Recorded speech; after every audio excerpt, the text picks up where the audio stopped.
Welcome to Democracy Now!, democracynow.org, The War and Peace Report. I'm Amy Goodman. Lawmakers in the U.S. House are voting today on a bill to suspend the debt limit until January 2025 as Congress races against the clock to avert a potentially disastrous default on June 5th.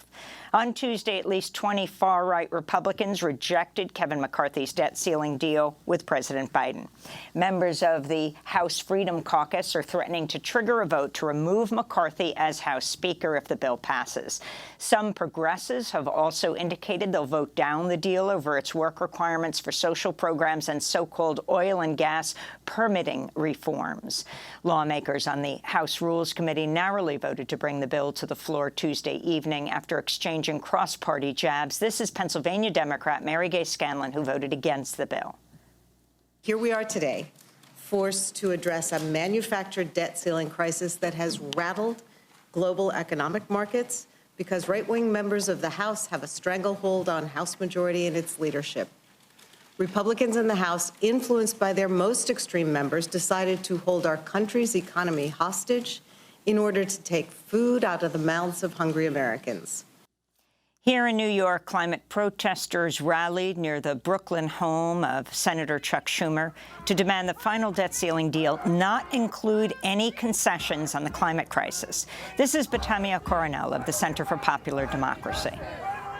The deal that Senator Schumer and other Democratic leaders are cutting with Joe Manchin and the Republican Party, well, it just proves to us that they don't give a about people. They don't give a about people. The debt ceiling will fast-track the Mountain Valley Pipeline, poisoning every poor community along its path and dumping millions of pounds of carbon, accelerating the crisis. Activists noted Senator Schumer received over $280,000 in donations this election cycle from Next Era Energy, a major stakeholder in the Mountain Valley Pipeline, which is also a top donor to Senator Joe Manchin, who pushed for the deal. In Canada, authorities in Nova Scotia have declared an emergency and evacuated over 18,000 people as wildfires rage outside Halifax and amid record-breaking heat. Air quality alerts were issued in parts of New Jersey and Pennsylvania. Asia's heat wave also continues to smash records, with Shanghai reaching its highest May temperature in over a century at 97 degrees Fahrenheit. In India, the thermostat hit 113 degrees Fahrenheit in recent weeks as many laborers and poor workers have no choice but to keep working outside in the extreme heat. Meanwhile, the European Union said this week it's doubling its aerial firefighting fleet to tackle worsening summer forest fires due to the climate crisis.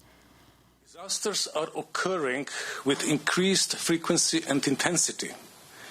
In recent years, we have seen wildfires raging in countries in the central and even northern Europe. And we have seen historic floods, just now in Italy, or 2 years ago in Germany and Belgium. This is why we are scaling up our response capacity across the mechanism, including our ability to tackle wildfires.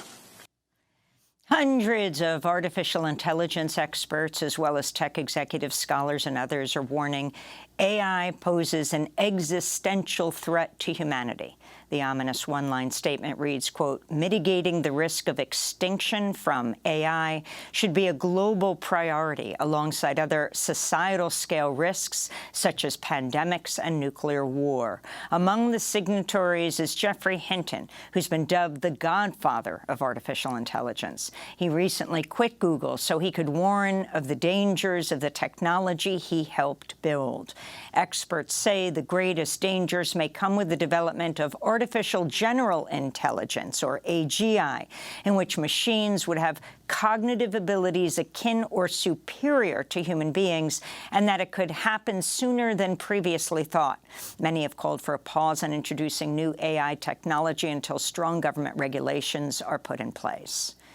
Meanwhile, fears are growing around AI's threat to the workforce. Starting tomorrow, June 1st, hotline operators at the National Eating Disorders Association will be replaced by a wellness chatbot named Tessa. Workers say executives at the organization moved to fire them and replace them with AI in retaliation for union organizing. The Sudanese Army has suspended its participation in ceasefire talks as a shaky truce with the paramilitary Rapid Support Forces set to expire Monday has been punctured by ongoing fighting in and around the capital, Khartoum.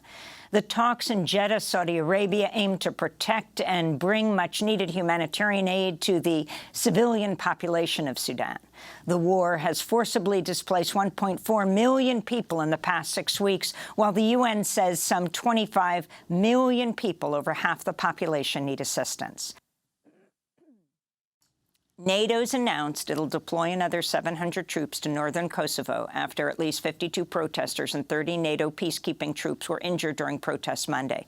The protests were held after Kosovo sent armed forces to install ethnic Albanians to serve as mayors in 4 heavily Serbian areas where ethnic Serbs had boycotted a recent election. On Tuesday, Serbia's President Aleksandar Vučić blamed the hostilities on Kosovo, which Serbia does not recognize as an independent country. A UN special rapporteur warns international support for more than 1 million Rohingya refugees living in Bangladeshi camps is grossly insufficient. According to the UN, about $876 million is needed to support Rohingya refugees for a year, but only 17% of that has been pledged to date. The World Food Programme has been forced to make additional cuts due to funding shortages, dramatically scaling back its food assistance efforts for Rohingya refugees.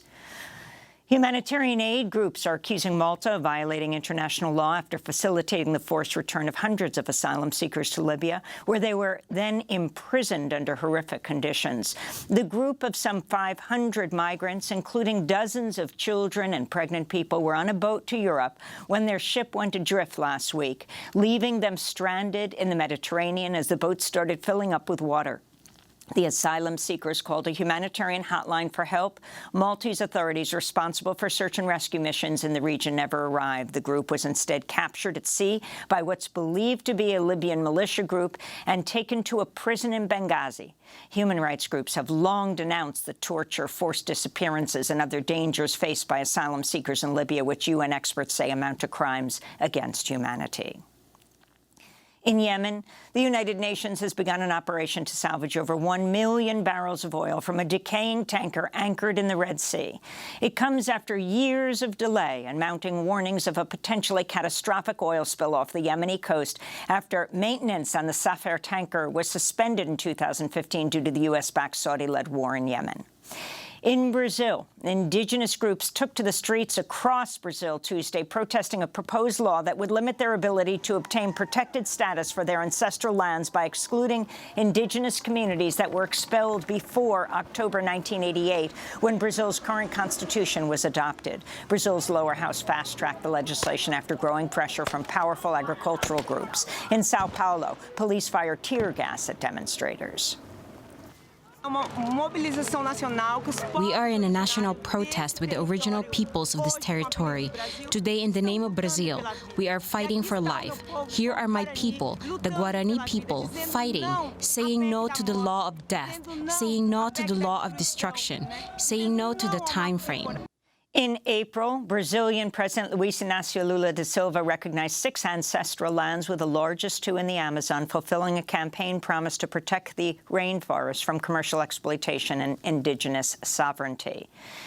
A federal appeals court has ruled members of the Sackler family, the billionaire owners of OxyContin maker Purdue Pharma, can receive complete immunity from all current and future civil litigation related to their role in creating and fueling the opioid epidemic. The legal shield could lead to a settlement in the range of $6 billion for thousands of plaintiffs, including states, local governments, and tribes.